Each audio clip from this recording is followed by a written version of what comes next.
to another edition of Infield Fly, talking baseball with you this week as we recap the past week in Major League Baseball, look ahead to what's coming up this week, and review some of the big stories, check in with some of our favorite teams and all the other teams in baseball as well.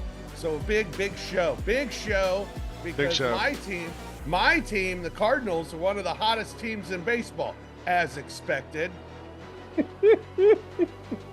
We knew it. Yeah. Just had to get hot. We'll talk about the Cardinals and we'll talk about all the teams. But we'll talk about my Cardinals, who had a good week, and coming off a good week since Ali Marmol got all heated. The Cardinals have been on fire. So yeah, we'll talk about that. Also, Keith Murphy is here, Chicago Cubs fan. Hello, Keith. I'm on the fence right now. Oh, not a good week. Not a good week for the Cubbies. Yeah. It's just we'll talk about it. Yeah. All right. And Lang Whitaker, Atlanta Braves fan. Hello, Lang. I'm also on the fence. Oh, no. It's been a tough week. Man, who knew? That was a nasty L y'all took, man. Which one? Last night. Yeah, that was rough. Who knew the Cardinals would be the happiest people this week? Who knew? It hasn't happened very often here on this show. That's true. Couple of things I want to talk about. You know, last week we were talking about Paul Skenes and his debut in Major League Baseball and how it was one of the great debuts, anticipated debuts in baseball. And we talked about other debuts in Major League Baseball. We went through all of us, and I forgot to tell you mine. So I wanted to share mine with you. If all right, I could. I know Murph, you were talking about, who were you talking about? Maddox or no, Kerry Wood? Kerry Wood, yeah. Kerry Wood, great one. Lang, you talked about Jason Hayward, being one of those guys. Another one of mine, maybe the most anticipated debut, and he's a guy that played for the Braves as well. J.D. Drew was mine. When J.D. Drew came to the Cardinals, he was Little Mick. He was Mickey Mantle Jr. is what he was. He wore number 7, the whole deal. I have a J.D. Drew jersey that I got because before he even played with the Cardinals, because of the anticipation of what J.D. Drew was going to be in Major League Baseball. He did not turn out to be that guy. Yeah. Started Cardinals, off early, though. Had an early little flash, Yeah, a little flash. And then he got traded to the Braves, and then he went around baseball a little bit. Career never turned out to be Mickey Mantle, unfortunately. But he was his brother was pretty good though. Yes, how about that? Yeah. But JD was supposed to be Little Mick, and he never turned out to be that way. Although JD Drew, I will say this, probably the most power for a guy that size I've ever seen. Yeah. Because he wasn't big at all, and he could just mash the baseball. But just didn't do it enough. So I wanted to just share that. JD Drew. Shout out JD Drew and his career with the Cardinals. How many years did he play in the league again? He played a while. Right? Wasn't it like 13 years or something like that? 14 years? Something like that. Had his best years, I guess, with Boston. Yeah, he did. He had a decent career though. Wasn't like, the hype, but it's decent enough. Like 13 years. Yeah. St. Louis, Atlanta, Dodgers, Boston. Yeah. Made the All-Star team with the Red Sox. He did. Once. Yeah. Oh, well. One-time All-Star. Yeah, not enough. One of the big stories in baseball this week also is that now Sunday afternoon baseball now broadcast on Roku. Did you find that game yesterday? No. I did not find a game. Just one game? One game, just every Sunday, one game. I thought there was a game on It's the Peacock package. Okay, yeah, because last there used year to be it was like Peacock. there was a game on at like 11 a.m. on Peacock on Sunday. Some weird thing. Now it's on Roku. And okay. I didn't notice this until yesterday when I was trying to find the Cardinal game, and I couldn't find it anywhere. And I looked on the app and it said it's on Roku. And I was like, oh, well, hell, I don't have Roku. Do not fret, however, if your team's on Roku and you do not have Roku, because all you have to do is go to Roku channel.com and you can get the game for free. So I was able to get the game through their website and then cast it to my TV. So that's how I got the Cardinal game yesterday. Nothing makes me feel older than like when I'm trying to find a game and I can't find it on. Yes. You know, when you have to Google it and then it says like watch options and you have to click on that and then you have to like several things are available and you're like, I don't know, like I can't find this. Like this is why I pay for cable. Just put it on here. Yeah, and it's the same thing they did for Peacock, where the broadcasters, they'll have, like yesterday it was Chip Carey, voice of the Cardinals, was doing play-by-play, and then Boston's analyst did the analysis. So they worked together, and so it was fine. It was cool. I found it, and it was easy to find and easy to get. So, but there wasn't really much buzz about it, so no. I don't. You two didn't hear about it. How was you listening to Chip Carey? What was that experience like? Well, Rob always listens. He's the normal announcer. I know that, but I'm saying, does he get tiring sometimes? Do you get like?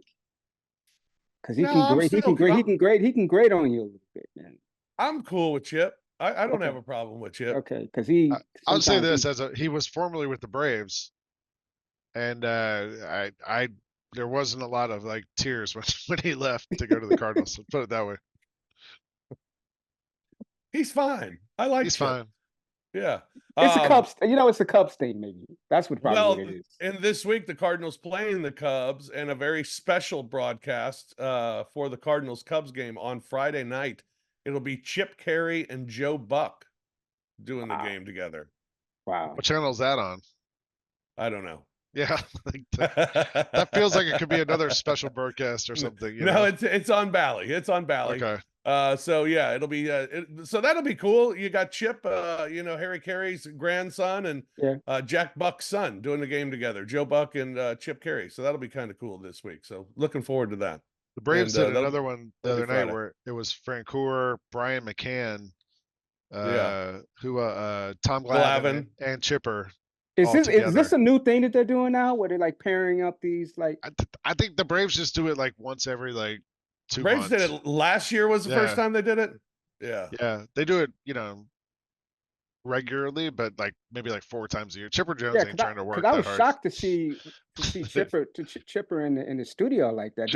It looked like he could just be drinking some brews, just watch it. Like it doesn't even seem like he's like even supposed to be there, but he's there. It's funny to me every time they show that booth. Tom Glavine's the only one that has a note in front of him. Yeah. He's got the scorecard. He keeps score. Yeah. And nobody else has a note in front of them. They're just all they're doing is just sharing stories. Like they're talking about his belt. Francoeur was the color commentator last season for most of the season, and they replaced him. He left to go spend more time with his family. Right. And CJ Nitkowski is the new like regular color analyst. And almost immediately he's like talking about stats, tendencies, all these different things that you realize like Francoeur never brought up. So you're like, oh, okay, maybe we have someone now who's like putting a little bit of research into things and like spending a little more time with it than it would suggest that Francoeur was. So yeah. Well, it'll be fun this week. The big one with Chip and Joe Buck. So looking forward to that on Friday night. With the Cardinals and the Cubs. Also learned this week, Carlos Correa has come up with an idea. I believe you came up with this idea first, Lang, if I'm not mistaken. Carlos Correa says, I feel like pitchers are too nasty right now for umpires to see. I feel like if the umpires knew what was coming and they had a pitch comm, they would make calls so much better. I didn't have that idea. My son had the idea the umpires should be able to have like a VR thing in their helmet to see the strike zone and see see where the ball actually crosses the strike zone. But having the pitch comm that seems like a pretty good idea. Yeah, he said it's really hard for them to be able to call pitches, especially the way the catchers are framing nowadays. If they had a device where it says slider and they're anticipating the slider and they know where it has to start and for it to land, then maybe they would get many calls. But the fact that they're over there blind, it's really hard. I think their job's too hard for me to be harsh on them. Sometimes I get calls, sometimes I don't. You just have to move on. It's an interesting idea. for the umpires to have pitch com. Now the problem would be if you get crossed. Although I was thinking about it, if you get crossed up, but I haven't really seen anybody get crossed up recently. Now with the pitch com, it's not also, like you got screwed up the signs or things like that. The problem is not everybody uses the pitch com, right? Like some guys still just use the signals. And so wait, who doesn't use pitch com? I thought pitch com. I'm pretty sure there's guys who don't. I'm pretty sure there's some guys who don't. Yeah, maybe they all do. It seems like that was a universal thing. Now I didn't know people were still doing it old school. Yeah, I think it was it Scherzer who, when he was pitching, he went back to regular signs and didn't like the pitch com, or I think there are some guys who still go with regular signs, but not many. I mean, you see everybody kind of going with the pitch com now, but and now you're seeing more and more pitchers calling the pitches instead of the catchers calling the pitches. Pitchers are calling their own games now just to speed things up. So that's kind of interesting too. But I thought it was an interesting idea. If the umpires had pitch com, would they be better? Bottom line is the umpires are going to be gone soon, so who cares? Yeah, they'll be out. I'm excited for that, which is good. Also, Atlanta Braves infielder David Fletcher bet on sports with the same bookmaker who took bets from Shohei Ohtani's former interpreter, Kipe Mizuhara. So? David Fletcher. He bet on multiple sports, but didn't place any wagers on baseball. So players are permitted to wager on sports other than baseball, but they're not able to do it with illegal bookmakers. So the funny thing about this is that story came out Friday night. Like ESPN posted a story like 7:00, something like that. I was at the Memphis Redbirds Gwinnett Stripers game here in downtown. My son had a friend spend the night. My wife was out of town. I had to do something with these kids, keep them occupied. So I took them to the Redbirds game. Bought 3 tickets on the front row behind the dugout, $25 each. And so we were sitting down there, and David Fletcher was playing second base for the Gwinnett Stripers as the story broke. Wow. And people around me started talking about it. And so I Googled it, see the story and everything, and they didn't take him out of the game. He played the whole game. So like, I guess he was just, I don't know if somebody told him about it or what, like as it was happening, but it was kind of odd. Like he played the game as it was happening. So. Wow. How about that? Yeah. We should have got him on the sports book or something. I should have asked him some questions. Yeah, no kidding. Should have asked him to come on the show. On the Odds Couple. Yeah. Yeah. Both shows. All right. The first quarter of the baseball season is now in the books. The first quarter of the season is in the books. CBSSports.com came out with their first quarter grades for teams in Major League Baseball. The Arizona Diamondbacks got a D. Ugh. Damn. Braves got an A. One of the few and far between teams who can realistically assert that it's World Series or bust. That's why it hurts all the more that Spencer Strider will be out the rest of the season. Braves also seen a few key hitters get off the slow starts. That combination plus the Phillies' white-hot start explains why they're sitting in second place. Even with that said, they're on pace to win more than 100 games. We could give them a B, but it's the Braves. We'll give them an A. A? You think an A? No, I'd give him a B.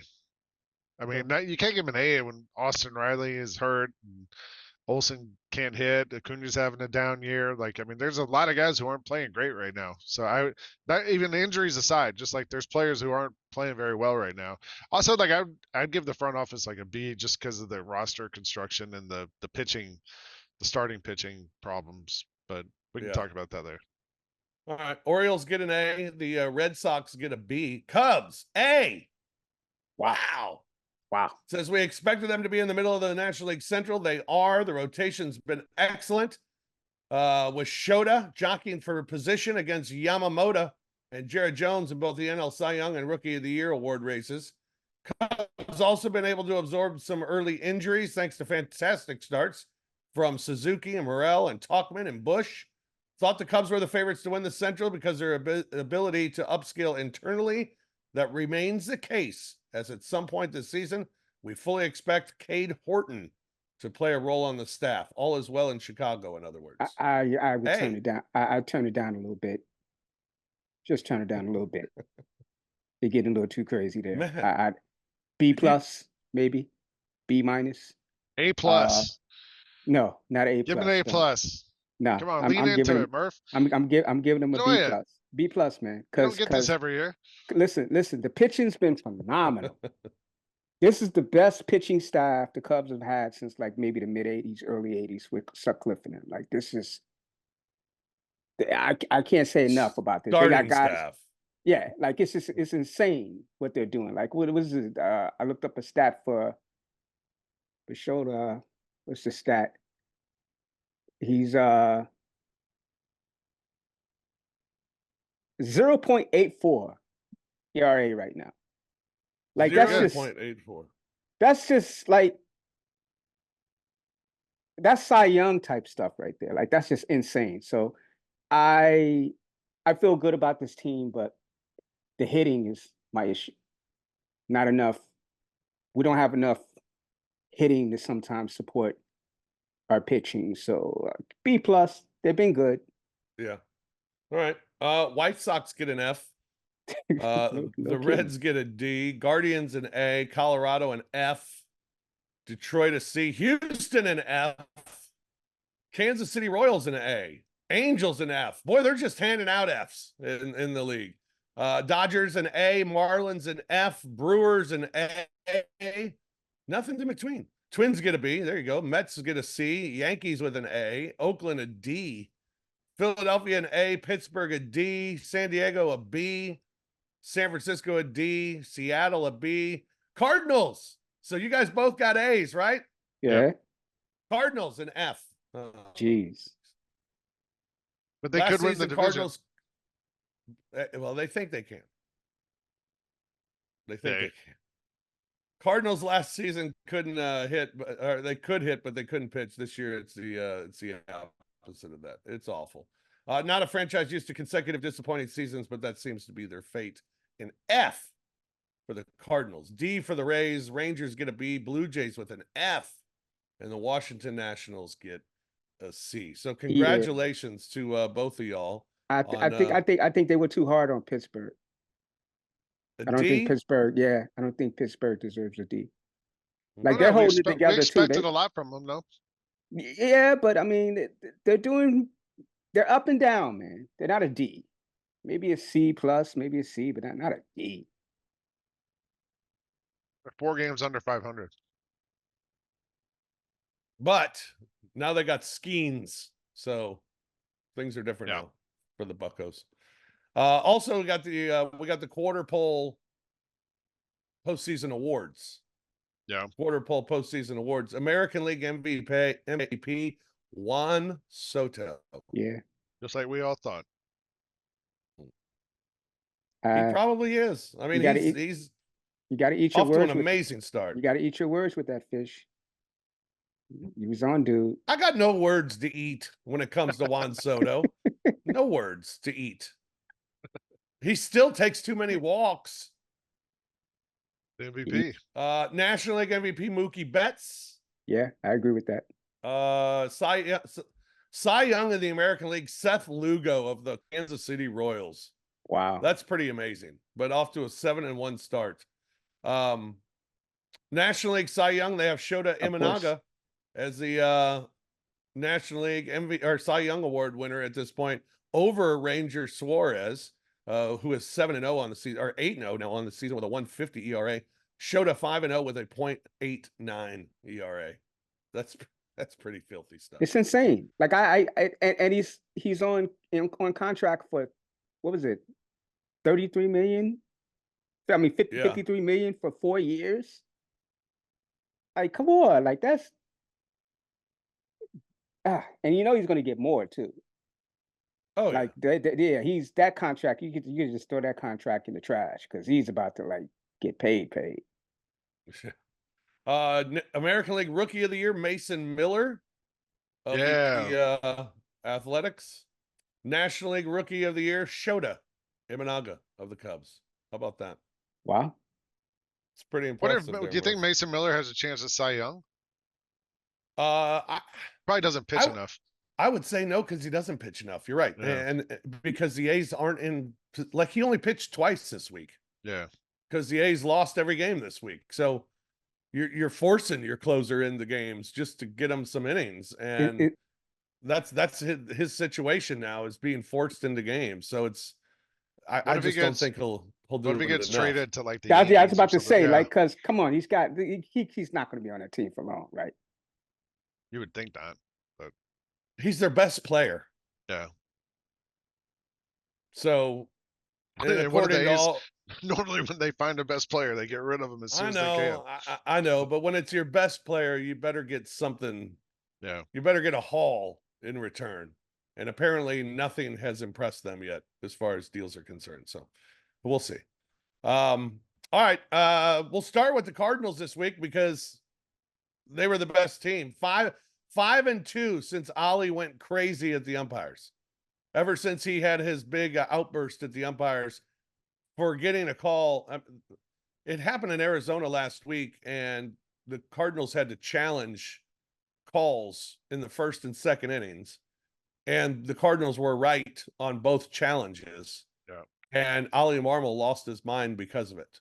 Even though they were right and the call was overturned, Elly went crazy. And even afterwards admitted that it was just more than anything to spark the team. Well, they're 5-2 since Elly went crazy. They had a 4-2 week. They're only 6 games under 500 now. And with that F grading, take this F and shove it. Cardinals winning 2 of 3 at the Angels this week. Nolan Arenado hitting his 3rd home run. Sonny Gray, 6 innings, 5 earned runs. Did improve to 5-2. Alec Burleson hit a couple of home runs this week to give him 5. Goldschmidt hit his 4th. Nolan Gorman hit a couple against Boston to give him 7 on the season. Mason Wynn hitting his 1st. Newt Bar hitting his 4th and 5th. And Matthew Liberatore was rocked. That's the good news is the Cardinals are starting to score some runs. What's the bad news? Yeah, I think he froze up. No, I didn't freeze up. I'm thinking. I mean, he froze up, but it wasn't a technical issue. No, it wasn't. It was emotional. Good news. The Cardinals are scoring some runs. Bad news. It's still not the big guys, the big dogs that are really, Yeah. Arenado's hitting pretty well. But again, he's not driving the ball. Goldschmidt can't hit the ball out of the park. Goldschmidt's average did come up a little bit this week, so he had a much better week. But they just haven't put it all together. The pitching was kind of up and down this week. The hitting was up. The 2 games they lost, they got rocked. The 4 games they won, they scored. I don't know. It was a weird week for the Cardinals. I don't know if we had a good feeling of who they are really at this point or even this week. So you just need to do it more consistently, win some series, get some offense. And because the pitching's been pretty good for the most part this season, it's been more about the offensive production, and it was a good week offensively. So yeah, I was going to ask. It was a positive week. I was going to ask you about that. I think you should feel a lot more better about your pitching than anything else. Yeah, it's been good. The starting pitching's been good. The bullpen's been pretty good. I mean, the 2 games that they got rocked this week, Liberatore got rocked because the problem is the Cardinals have no depth. They have a minor league problem, which results actually. So I saw your minor league team, your AAA team. They're pretty good. They killed the Braves team the game I went to. They scored so many runs, like they lit up the Braves. Jordan Walker was good. Like they had there was another guy, the leadoff hitter, the guy who that you guys had and they sent down, the fast guy. Oh, Victor Cruz? Yeah, no. Now I gotta look. The guy that was making jokes about. We were saying couldn't get on base. Yeah, you was like, why can't he stay in the league if he's such a good, speedster? And it's because he can't get on base. That's not his name. You're thinking of Victor Santos, but that's not his name. He's center fielder, right? Outfielder. Yeah. I'm trying to find him. Yeah, because we was talking about him for the whole Victor show. Scott.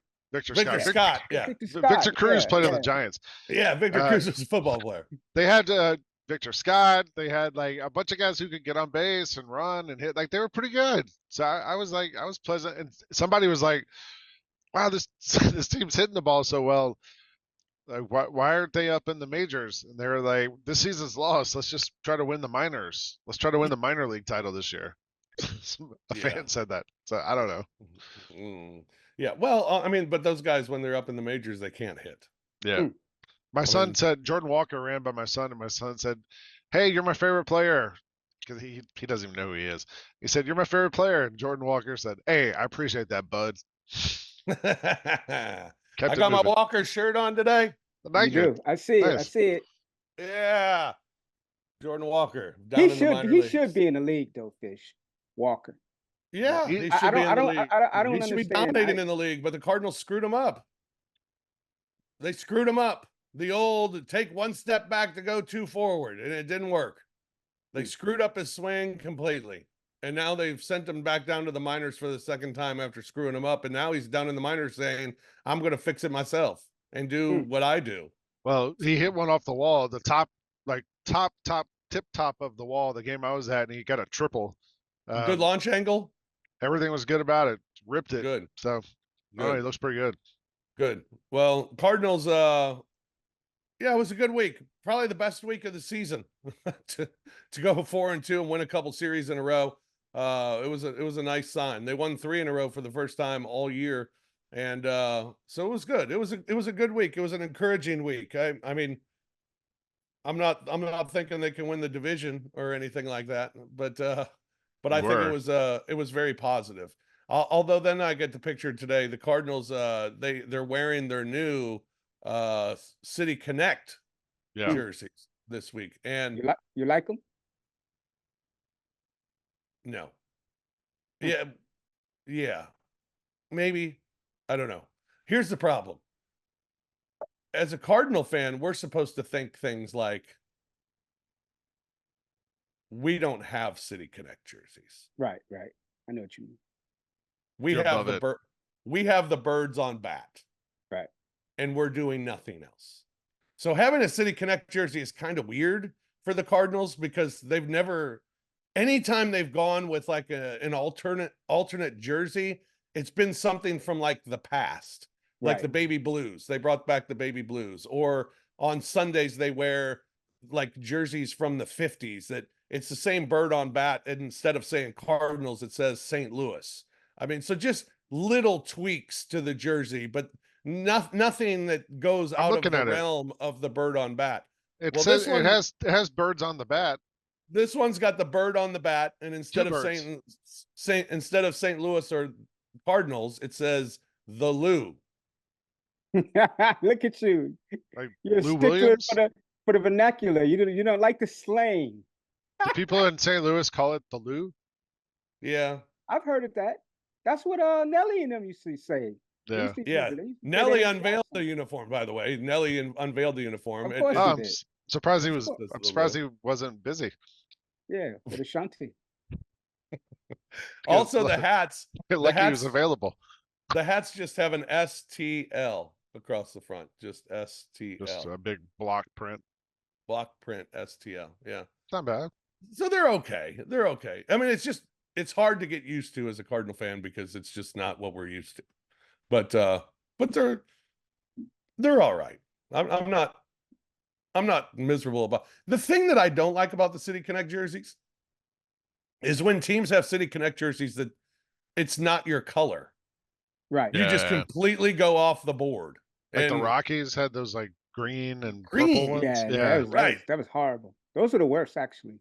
So I don't like when teams do that. Like, the Cubs have their Wrigleyville, but you keep the same colors. The Braves have theirs, the A, and you keep your, you went with an old school jersey for those. So I think those are cool. But when you go way off the board and go like if the Cardinals would have come out with some purple uniform, oh my God, that would have been just crazy. Yeah. But so I'm not totally upset with them. They're okay. They're okay. I'll deal with them.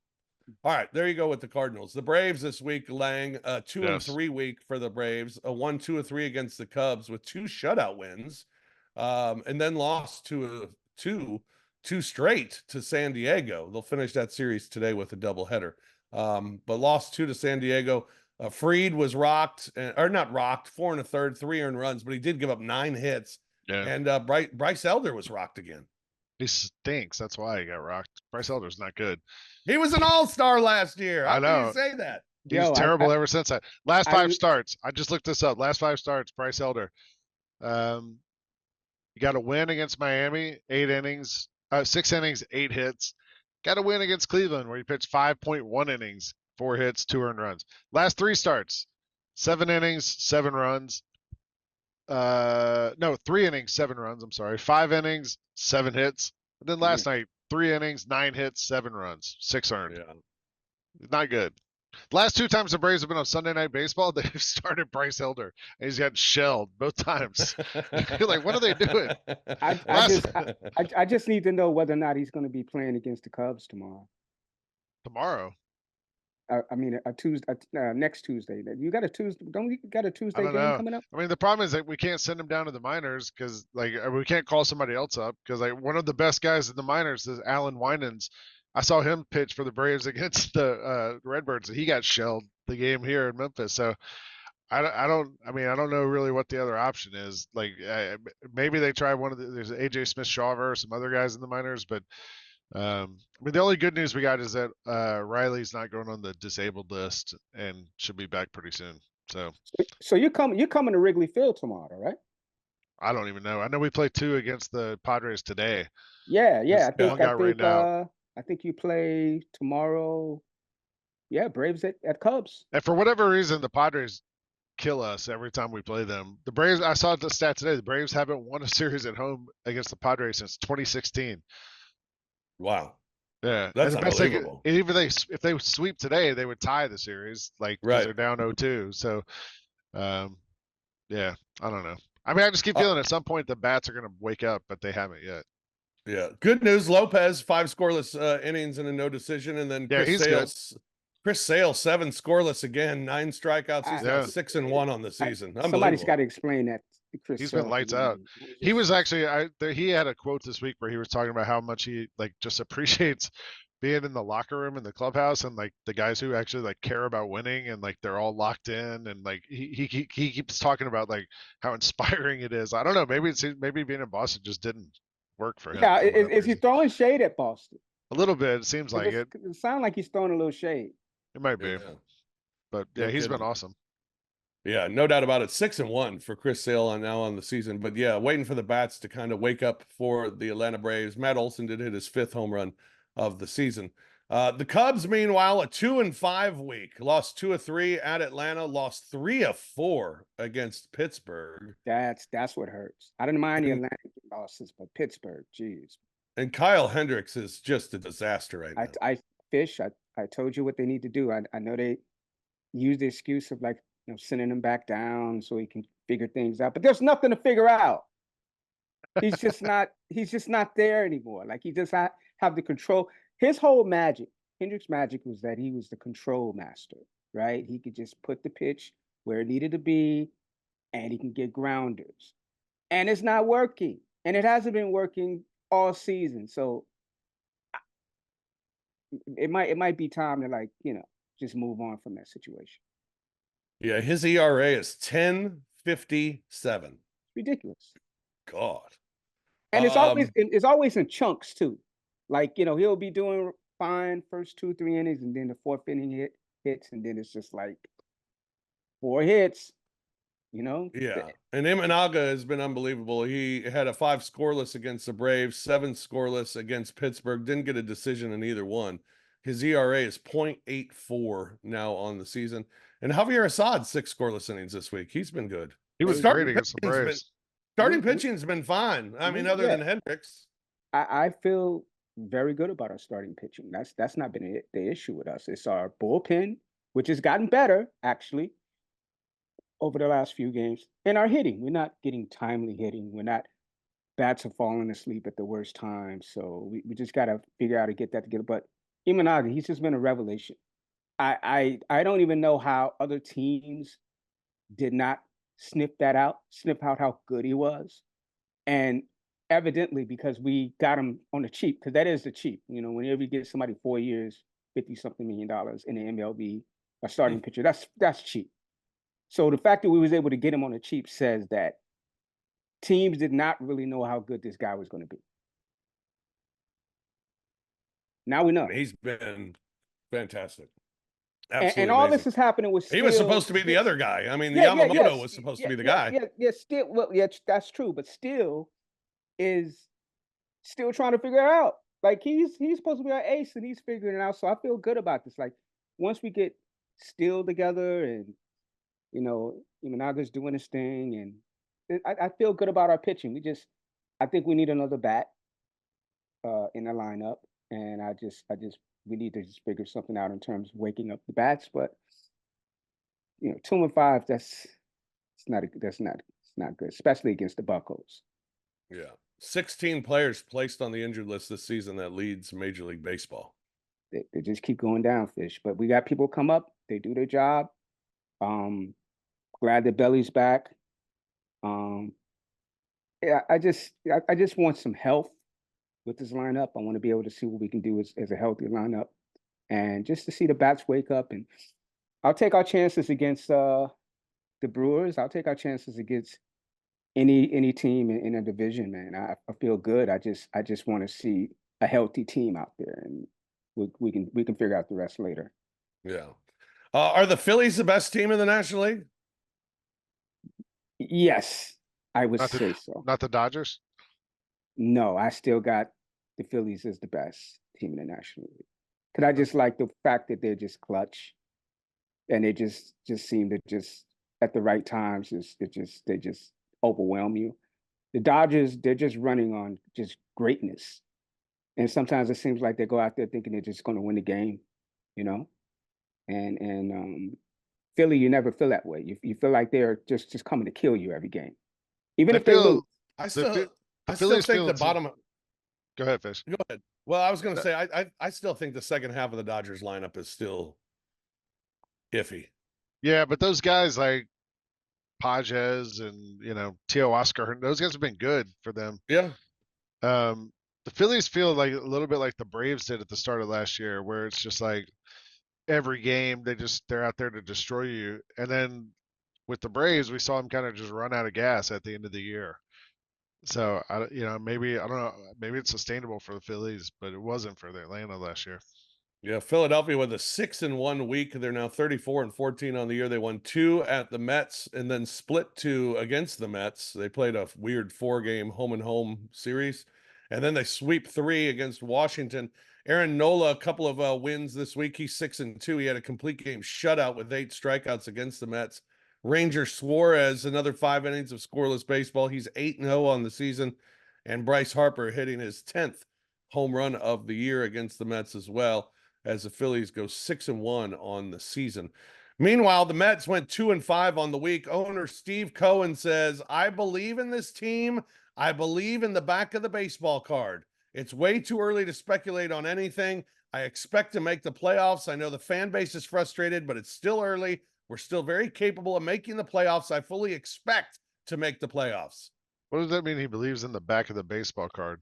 I don't know. I don't know what that meant. I thought he was trying to be cute, and it really didn't make a lot of sense. He was trying to be. That's cute. Where they used the back of the baseball cards, where they used to put like dumb like facts about the players. Like enjoys walking his dog. I assume he thinks the back of the baseball card for these players is all very positive, but I don't know. It's not a bad team, Fish. It's just a very mediocre team at this point, but they're not bad. Right. I think they're not bad, but they're not good either. Yeah, they're not going to make the playoffs. This team, the way it's set up, doesn't have a chance to make the playoffs. No, especially in the least. Right, and he's putting all that pressure now on the team, and a new manager, by the way. And they haven't signed Pete Alonso. And I'm still trying to figure that out. And we learned this week that Alonso was offered a deal in the offseason for $158 million, and he turned it down. And Alonso's now, he's represented by Scott Boras. So that's not going to end well. I'm sure it'll be fine. Yeah. Right. Meanwhile, the Miami Marlins became the first team in baseball history to have a sub 300 winning percentage, at least 30 games into a season, and then proceed to throw 3 straight shutouts. How about that? 2 at Detroit and 1 against the Mets. They had 3 straight shutouts. They're 15 and 33. It's like the Black Album. How black can it be? You know? Yeah. Like, is that even possible? Yeah. Like, that's a crazy number. Nationals went 1-5 this week to fall to 20-25. In the Central, Milwaukee in the top spot. They won 2 of 3 against Pittsburgh. Lost 2 of 3 at Houston. They did place Rhys Hoskins on the 10-day injured list with a strained right hamstring. William Contreras his 6th and 7th home run of the year.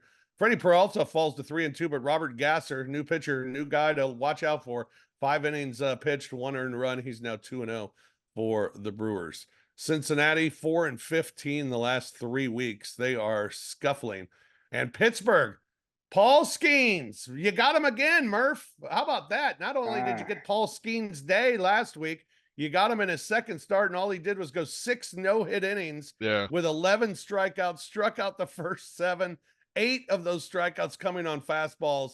He did what I said he needed to do. I don't know if he listened to the show, but he needed to throw more fastballs for outs, and boy, did he throw fastballs for outs. He was spectacular. He's insane. Like, Cubs fans, I know they were all on social media, like, you know, who the F is this dude? That's basically what everybody was saying. Like, where do you get this cat from? Like, I mean, when he throws that 102 on a 2-strike pitch, you just can't hit it. Like, there was some points in the game where it was like I was envisioning like Bugs Bunny on the mound, and he was just like 1, 2, 3, you out. 1, 2, 3, you out. That's what this just felt like in that game. I cut it off in disgust. I did. I ain't gonna lie. I cut it off in disgust. Like, this is an L for us because we're not catching up to this dude. You sound like me watching Sunday Night Baseball with the Braves. Yeah, with Bryce Elder on the hill. Paul Skenes, 18 strikeouts in his first 2 starts, most by a Pirates pitcher in his first 2 career starts. Teammate Jared Jones struck out 17 in his first 2 starts. Zach Duke had 17, and so did Tim Wakefield with 17 in his first 2 starts. He also became the first pitcher in baseball history to have a start where he struck out the first 7 batters and finished with 0 hits allowed. He was dominant. He's fun to watch. And yeah. Not if you're on the opposing team. On Paul Skenes. Not if you're on the opposing team, no. Put him on meanwhile, in the National League West. Fish, put him on the favorite player list, just so we can put him on the list. Yeah. Because if we don't, we won't be keeping up with him. He's on the Pirates. Pirates, yeah. In the National League West, Dodgers 5-2 week. They are 32-17. They won 2 of 3 at San Francisco, won 3 of 4 against Cincinnati. Shohei had his 13th home run of the season on his bobblehead day, and he also had a walk-off single on Sunday. So good week for Shohei. Couple of homers for Shohei on the week. San Francisco, they went 23-25 now on the year. San Diego is at 500. Yu Darvish, 25 consecutive scoreless innings, including shutting out the Braves on Sunday Night Baseball.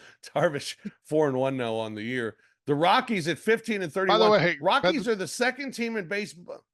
That Sunday Night Baseball game, I'm watching it. Mm-hmm. The Padres scored 3 runs in the top of the first. Elder throws 43 pitches in the first inning. Darvish comes in, bang, bang, bang, 3 outs. It's top of the second. Padres score 3 more runs. Elder's up to 70-something pitches. Bottom of the second. Darvish comes in, bang, bang, bang.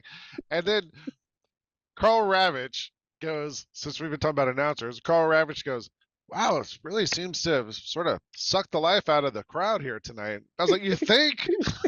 Like, the Padres had like the bases loaded every inning. We can't do anything against them. Darvish just mowing people 70, down. The other guy's throwing 12. 6 pitches. And he's like, wow, this crowd doesn't really have a lot of energy. I was like, yeah, no kidding. Anyway, sorry, I had to get that off my chest. Man. That's all right. Darvish, 25 consecutive scoreless innings. The Colorado Rockies are the second team in baseball history to win 7 straight games after not even winning 2 consecutive games all season prior to that. The other was the Indianapolis Hoosiers back in 1889. Ooh, how about that? Got to go all the way back for that. Yeah. So Bobby Knight was the coach. Go way back. Bobby Knight was the coach, yes. American League East, the Yankees have won 7 straight games. Owner Hal Steinbrenner seems ready to start contract talks with Juan Soto if the star outfielder is ready to join him at the table. You better get him while he's hot, because he's going to get hotter. Isn't Soto's agent Boris? Soto hit his 10th and 11th. No, his agent isn't Boris, but he's looking for Shohei money is what he wants, even though he doesn't pitch. Yeah, I was about to say. Soto is represented by Scott Boras. He is represented by Yes. Boris. Oh God, that should turn out well. Yeah, we'll see what happens with that. Soto with 11 home runs now on the season. Meanwhile, Baltimore, they split 2 with Toronto, 1-2 of 3 against Seattle. Gunnar Henderson's got a league-leading 15 home runs on the season. He has been fantastic in that leadoff spot for the Orioles. They're 29-15. Boston, meanwhile, Rafael Devers has homered in 5 straight games. That ties the Red Sox record, the last coming from Bobby Dahlbeck in September of 2020. Paul O'Neill hit his, not Paul O'Neill, Tyler O'Neill, former Cardinal, hit his 11th home run against the Cardinals in St. Louis. Meanwhile, Toronto at 20-25 and in the basement of the American League East. General Manager Ross Atkins says he's not ready to hit the panic button. We believe in this talent. We believe there's time left, but there's a massive sense of urgency, and we need to get it turned around soon. He also backed the manager, John Schneider, amid the 20-25 start. So there are 2 people, Toronto and the Mets. Who's got the better chance of making the playoffs? The Mets at this point. I don't know. I mean, I don't know if either one of them's got. It's like trying to light a wet match with both those teams. Yes, it is. In the American League Central, the Cleveland Guardians had a 5-1 week. They won 2 of 3 at Texas, swept 3 against Minnesota. Jose Ramirez up to 11 home runs. Kansas City a 4-2 week. They lost 2 of 3 at Seattle, swept 3 against Oakland, and Minnesota an 0-6. Remember Minnesota? They were throwing sausages around and everything. Well, they had an 0-6 week. So I don't know what happened to the sausage. Ever since they hit Santana in the head with that sausage. They've been cursed. The sausage curse. Yeah, they were swept 3 by the Yankees, swept 3 at Cleveland as well. And then meanwhile, in the American League American League West, Seattle at the top at 25-22. They won 2 of 3 against Kansas City, lost 2 of 3 at Baltimore. They've won 8 of their last 10 series. Texas, meanwhile, they fall to 500 at 24-24. Max Scherzer sent to the 60-day injured list because he's got a nerve issue in his throwing arm now. I mean, you might as well just pack it up. Yeah, pretty much. And meanwhile, don't look now, but here come the Houston Astros. Astros had a 6-1 week. They've won 9 of 11, and they are now just 4 games back of first place. Sure. I mean, hell, the way Seattle and Texas are playing, if Houston has another week like that, they might be in first place. I mean, it's a weak division, so it is what it is. I thought they were done for. Not so much. Not in that division. Yeah. 6-1 week, 9 of 11 for the Astros. Ronel Blanco was suspended 10 games, however, for using a foreign substance. What's that? What was that all about, Fish? Because they've kind of like brushed past that. They talked about it and it wasn't really. Because usually something like that. He had the stuff on his glove. Sticky stuff on his glove. Sticky stuff. Okay. And yeah, and then once you're thrown out of a game for that, an automatic 10 games. So he got his automatic 10 games, and he's been their best pitcher. He's thrown the no-hitter this year. He's 4-0, I believe, on the year, and has been amazing. But yeah, he got himself into a little bit of trouble. Meanwhile, our favorite Shohei Ohtani, 10 hits this week, a double, 2 home runs, 13 homers now on the season. He's got 32 RBIs on the season. His average went up a point to 353. He's hitting 353, leading the league with the 353 average, just a couple of home runs off the pace, and the 32 RBIs near the top as well. The two-way superstar was honored at Los Angeles City Hall on Friday and presented with a city council resolution that declares May 17th as Shohei Ohtani Day for the duration of his Dodgers career. How about that? Yeah, I mean, that's cool. I've always just wondered what he would be like if he uh just played ball and not even pitch, you know. And now I'm kind of seeing it. Like what if he just was just just playing, just swinging a bat and not even pitching, and it looks like he would be Turns out an he can hit MVP. 360. Yeah, it looked like he could be like an MVP caliber Yeah. player, like for the next 5 years if he just decides, 6 years if he just decides to do that. Well, I was thinking that the other day though too. I mean, if he did do that and put up the numbers that he puts up, DHs don't win MVPs. Is he different? He's different because he's got the average. Yeah. Because usually DHs don't have average. And he can like run the bases too. Like most guys can't steal. Yeah. You know. So I don't know. That batting average is crazy, Fish. I've not seen too many DHs pull a batting average like that, because usually they're just mashing. Yeah, 353 is pretty unbelievable. Meanwhile, Julio Rodriguez had 10 hits this week. They were all singles. He had 1 RBI as well. His average got up to 274. It's up 19 points this week to 274 by getting his 10 hits. The problem was with J-Rod, 2 home runs on the season, 13 RBIs. I mean, we just talked about Shohei having 32 RBIs. Julio Rodriguez has 13. So he still needs to get going. That's the thing about Seattle. If he can get going, and if that offense can get going a little bit, they can run away with that division because everybody else stinks. But it just hasn't happened yet. It's so close that any spark from any of those 3 teams could just be a rout. Yeah. Elly de la Cruz only had 6 hits this week, a double and RBI, but he did have 5 stolen bases. His average is 256, down 6 points this week. Elly de la Cruz has 30 stolen bases. 30. He's going to get to 100. We're going to have someone over 100 stolen bases, which is awesome. He became the youngest player in the modern era to go 4 for 4 with 4 or more stolen bases in a game. He did that in a win at the Dodgers this week. What's the record for most stolen bases in a season? Does anybody know offhand? I don't know. 20. It was Lou Brock for a long time at 119, and it's 120 something. It's okay. So Lou Brock had 118 in 1974. But Ricky Henderson had 130 in 1982. But the record apparently is Hugh Nickel. In the year 1887, he had 138 stolen bases. Wow. Hugh Nickel? In the modern era, it's those guys. There was also Billy Hamilton, but it's got to be a different Billy Hamilton, right? Oh, it's an old it's in the 1800s Billy Hamilton, not the one who played on the Braves. Vince Coleman had 110, 109. Ricky had 108, Vince 107. So there were guys like in the hundreds in the 80s and 70s, but yeah. I wonder if he can get he's not going to get 138 stolen bases or 130 for that matter. Probably not. But 30 already on the season. He had and that's at the quarter, but that's at the quarter point. So like, I mean, he's on track for 120. Yeah. Or no. Yeah. Quarter point, he's on track for 160. Or no, 120. No. Yeah, he's got 30. He's got 30. Yeah, I'm sorry. I thought he had 160 would be awesome. That would be awesome. Yeah, no, he's on track for 120. O'Neal Cruz had just 4 hits this week, 3 doubles, an RBI and a stolen base. His average went down 15 points to 250. Bobby Witt, 5 hits, 2 doubles, a triple, 4 RBIs, 296 for his average, down 9 points. And then Mason Miller. He went 3 innings this week, did walk a batter. Falling apart. In the 3 innings, he had 5 strikeouts. His last run allowed March 30th. He's got a .98 ERA. He's pitched 18 innings and struck out 38 on the season. Pretty unbelievable. Man. Such weird stats.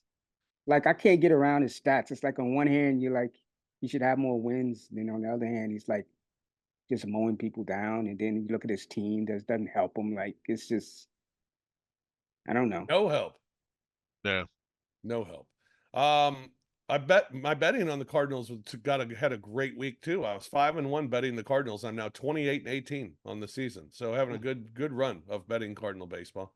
On deck this week, the Atlanta Braves. They will have 2 with San Diego today, 3 at the Cubs, and then 3 at Pittsburgh. Ooh, wonder if you're going to get Paul Skenes. That'd be nice. We'll see. That's the wish. The Cubs, meanwhile, 3 with Atlanta and then 3 at the Cardinals. You got both of us this week, Murph, and the red hot Cardinals. I just want to come out of this alive. That's all. Cardinals have 3 with Baltimore. I'm expecting 2 there, and then 3 with the Cubs. Probably sweep that. Look at you. 5 wins for the Cardinals this week. Look at you. Okay. No, not if they got Shohei. You know it's gonna be gang violence up in that piece. You know how it is with us. Crips and Bloods out here. It's crazy. Yeah. No, I'm not expecting much, but it's been a good ride. It's been a good week. It was a good week for the Cardinals. No, it was a good week. I'm not gonna tease you about it. You guys did well because I mean, hell, you guys were in the basement at one point. They were writing pieces like, this is the worst Cardinals team we've ever had. Yeah, exactly. And it might be, but hopefully not. Maybe they've gotten themselves out of it. Also this week, a couple of series of interest. Not many great matchups with series this week, but Seattle's at the Yankees for 4 games. That'll be a good one. And Texas and Philadelphia for 3 games. That'll be a good one as well. Yeah, where are the Cardinals? Are they out of the basement? Oh, they are. They're ahead of Cincinnati and only a game back of Pittsburgh and only 7 out of first place. Here come the Cardinals. Didn't know it was that close. All right. If you can somehow sweep us, I mean, anything can happen. Central's a weird division anyway. It's a weird division for National League right now. Yeah, we ain't sweeping anybody, but that's all right. But if we could catch Pittsburgh this week, if we could just get up to 3rd place, I'd be very happy. That's my goal this week, to jump up to 3rd place. Lang, how you feeling about your team, Lang? This week? I'm just ready for our guys I'm ready to start scoring runs again.